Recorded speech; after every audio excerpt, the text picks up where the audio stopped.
शीतल सिंह की भविष्यवाणी। पंडित शीतल सिंह पंडित शीतल सिंह कहते हैं, जब उनसे पूछा गया कि इस बार आपके हिसाब से क्या होने वाला है, तो वो कह रहे हैं एनडीए जीतेगा। फिलहाल तो ऐसा ही लगता है, एनडीए के पक्ष में है शीतल सिंह। उनसे पूछा गया ताकत और कमजोरी इंडिया गठबंधन और एनडीए की, तब वो क्या कहते हैं वो भी जरा देखिए। इंडिया गठबंधन के बारे में शीतल सिंह कहते हैं 60% मतदाता एनडीए के खिलाफ है अभी भी। ये इंडिया गठबंधन की ताकत है और कमजोरियां ही कमजोरियां हैं भाई। और एनडीए के बारे में शीतल सिंह कहते हैं उनकी ताकत है कम्युनिकेशन, लोगों से संपर्क बनाना, और कोई कमजोरी एनडीए के पास नहीं है। शीतल सिंह, इसका मतलब आप एनडीए को कंफर्टेबली जीतता हुआ दिखा रहे हैं? जी जरूर। मैं समझता हूं कि जो उनका पिछला 19 में प्रदर्शन था उसके आसपास वो इस बार भी दोहराने की स्थिति में है आज की तारीख में। उसकी वजह यह है कि उनके पास साधनों की प्रचुरता है, संगठन की प्रचुरता है, एक सर्वमान्य और बहुत पॉपुलर नेतृत्व है, और दूसरी तरफ जिनसे मुकाबला है उनमें इन सब चीजों का अभाव है। साधनों का बुरी तरह से अभाव है, और कम्युनिकेशन, जो मैंने कहा, संचार के जो साधन हैं लोगों तक अपनी बात पहुंचाने के, सारा मीडिया पर आरोप है, और उसके बहुत सारे तथ्य भी हैं। दुनिया में जो मीडिया की रेटिंग है वो भी बताती है कि वो एक पक्षीय है, और वो उसका बहुत बड़ा असर होता है। करोड़ों लोगों तक वो रोज जाता है, अपनी बात ले जाता है, तो एक तरफ की बात जाती है। सोशल मीडिया पर चूंकि पैसा लगता है, वो खर्च करने की ताकत भी, कोई संगठित ताकत इंडिया के पास नहीं है, जबकि बीजेपी बहुत सुसंगठित तरीके से गुजरात से ही जो अनुभव लेके आई थी उसको 14 के बाद से लगातार उसने केंद्रीय स्तर पर उतारा है, और उसका आईटी सेल और उससे जुड़े हुए बहुत सारे संगठन वो कुल मिलजुल के बहुत बड़ी ताकत पैदा करते हैं, और अपनी बात को बहुत ज्यादा लोगों तक, तुलनात्मक रूप में इंडिया से कई गुना ज्यादा लोगों तक वो पहुंचाने में सफल है। इसलिए वो सफलता के करीब है। मेरा आकलन की वजह यह है, जैसे ये बॉन्ड्स हैं, आप देखते हैं कि उसमें 90% तक, कई बार 95% तक पैसा सिर्फ बीजेपी को जाता है। कम से कम भी जाता है तो 75-80% तक जाता है।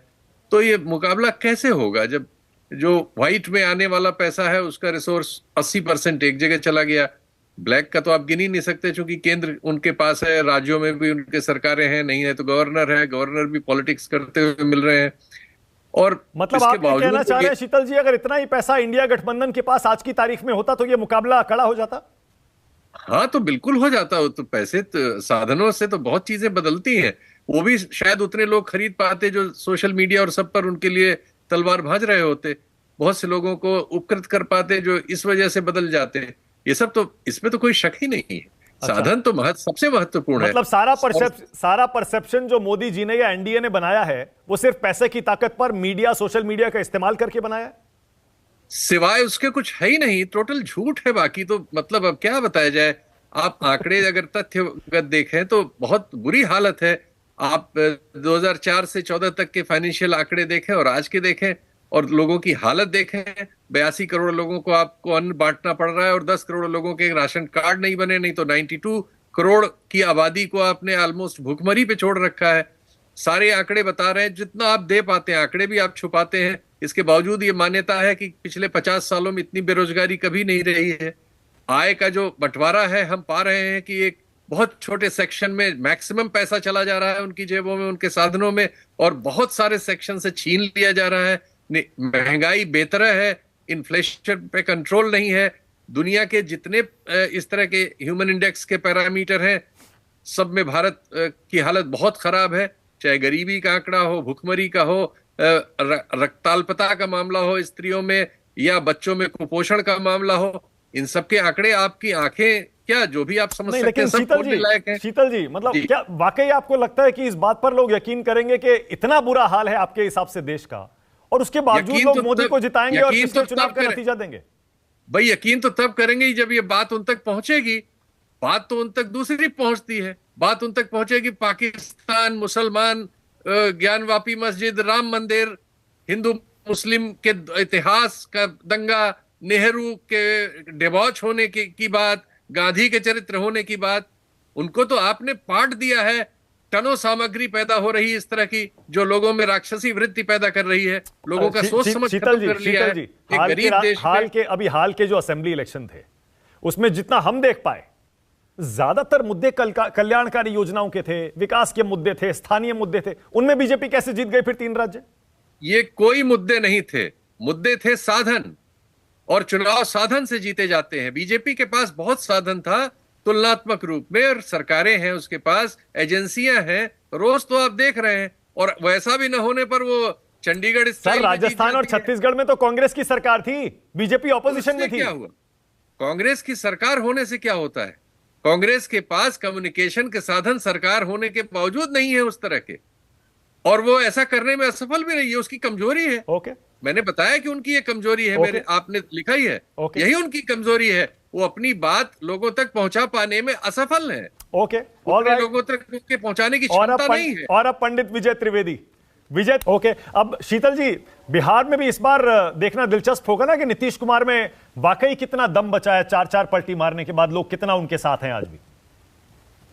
जी बिल्कुल, देखने लायक होगा। मुझे लगता है कि बिहार में आपको थोड़ा सरप्राइज मिलेगा। बिहार में पिछली बार कुल 1 सीट थी विपक्ष के पास, किशनगंज की, वो भी माइनॉरिटी बेस्ड सीट थी। लेकिन मुझे लगता है कि कुछ सीटें बढ़ेंगी। ये बूमरैंग किया है। मैं भी बिहार में जिन लोगों से बात कर रहा हूं, जो मैं वहां से लोगों की रिएक्शंस देख रहा हूं सोशल मीडिया या अन्य जगह पे, मुझे ये लगता है कि कुछ सीटें इनके लालू यादव के पुत्र के प्रति थोड़ी हमदर्दी हुई है, और उनकी कम्युनिटी बहुत साइजेबल है कई सीटों पर, और वो एक तरफा होने की ओर जब है और उसके साथ माइनॉरिटी मिलती है, तो मुझे लगता है कि 4-5 सीटों पर जरूर वो इस बार, इसके बावजूद कि नीतीश कुमार उधर चले गए हैं, वो जीत के आएंगे। वो संख्या पिछले से 2-3 ज्यादा होगी। जो बढ़त के एरिया है बीजेपी का, मुझे सिर्फ एक जगह लगता है, उत्तर प्रदेश। उत्तर प्रदेश में जो परिस्थितियां हैं उसके चलते अब इलेक्शन जब शुरू होगा तब, वरना दिल्ली में कुछ सीट कम होंगी, हरियाणा में कम होंगी, यहां सब जगह एक तरफा था सब मामला। कुछ 1-2 सीटें मुझे राजस्थान से भी निकलती हुई लगती हैं, और मध्य प्रदेश और छत्तीसगढ़ में भी पिछले प्रदर्शन से कुछ फर्क होगा। इसलिए इसके बावजूद कि मत प्रतिशत बीजेपी का फिर बढ़ सकता है, राम मंदिर के इस पूरे आंदोलन के को भुना पाने में सफलता होने के नाते बीजेपी की, उसका मत प्रतिशत इन राज्यों में भले बढ़ जाए, लेकिन कई जगह सीटें आप देखेंगे नुची हुई मिलेंगी जो विपक्ष के खाते में जाएंगी।